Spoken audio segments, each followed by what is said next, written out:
உரிமை கொடியை தான் ஏந்துவேன், ஊர்ந்து செல்ல மாட்டேன் என எதிர்க்கட்சித் தலைவர் எடப்பாடி பழனிசாமிக்கு முதலமைச்சர் ஸ்டாலின் விளக்கமளித்தார். பிரதமர் மோடி தலைமையில் வருகின்ற 24ஆம் தேதி டெல்லியில் நிதி ஆயோக் கூட்டம் நடைபெறுகிறது. இக்கூட்டத்தில் முதலமைச்சர் ஸ்டாலின் கலந்து கொள்ள உள்ளார்.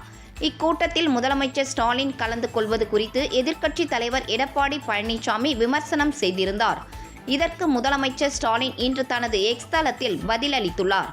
அதில் தமிழகத்திற்கான நியாயமான நிதி உரிமையை நிதி ஆயோக் கூட்டத்தில் வெளிப்படுத்த 24ஆம் தேதி டெல்லி செல்கிறேன் என்று கூறியுள்ளார்.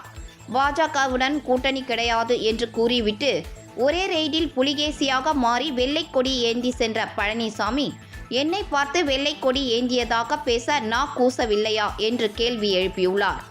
என்னாலும் உரிமை கொடியை தான் ஏந்துவேன், ஊர்ந்து போக மாட்டேன் என்றும் இன்றைக்கு கூட தமிழகத்தின் உரிமைக்காக உச்சநீதிமன்றத்தில் வழக்கு தொடுத்துள்ளேன் என்றும் அவர் அதில் குறிப்பிட்டுள்ளார்.